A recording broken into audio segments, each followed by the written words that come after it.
On the day Mom and Dad divorced, two divorce agreements lay on the table. The first one stated that the child was to stay in the old house in the old town with Dad, Chuck Browning, who was addicted to gambling and riddled with debt. The second one stated that the child was to go to the coastal town with Mom, Marina Dillon, who had remarried a wealthy businessman. In my previous life, my younger sister, Tamara Browning, cried and begged to stay with Mom, so I silently packed my bags and went with Dad instead. Later on, Dad quit his gambling habits and received a large settlement for selling off his old house in a land expropriation project, and that was when he began pampering and showering me with affection. Meanwhile, Tamara suffered emotional abuse at her stepfather's home as she was forbidden from leaving the house at all. Eventually, she died of depression. Now that we were reborn, Tamara snatched the cigarette away from Dad's fingers and hugged him tightly. I feel sorry for Dad, Tiana. You can go ahead and enjoy your life with Mom. I'll let you take it. Dad was stunned momentarily. Then, he stroked Tamara's head with a look of relief. I said nothing and picked up the train ticket that would bring me to the coastal town. Tamara had no idea that Dad only managed to quit his gambling habits because I had worked myself to the bone paying off his debts while suffering from a brain tumor. Dad finally saw the error of his ways after I nearly gave up my life for him. And now that I was reborn, I no longer had to put up with the voices of the debt collectors hounding us anymore.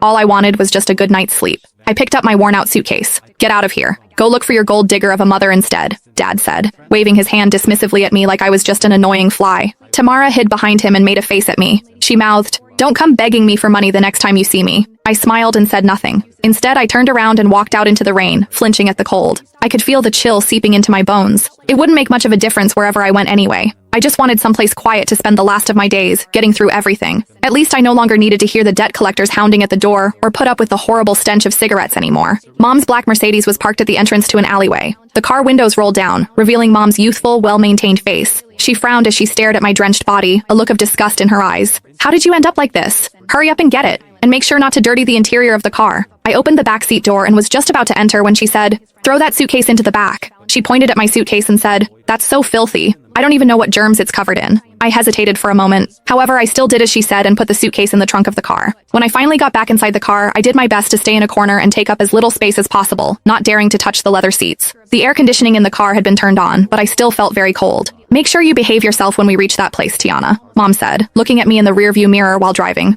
"Your new stepfather doesn't like noise. Stay in your room as much as possible and don't come out. Don't chew with your mouth open and don't drag your feet on the floor while walking. Also, don't you ever bring up your dad. He's nothing but bad luck." I looked at the fleeting raindrops outside the window and nodded. Got it. I felt a sudden sharp pain in my brain. My vision went black for a while, and I hurriedly held my head in my hand. "What's wrong?" Mom asked, sounding impatient. "Nothing. Just a little carsick." "You're so delicate," she said with a scoff. "Just like your dad." I closed my eyes and forcefully swallowed the metallic taste rising in my throat. I didn't want to come back here anymore if I could be reborn again. The car drove on for 5 hours. It was dark by the time we arrived at the huge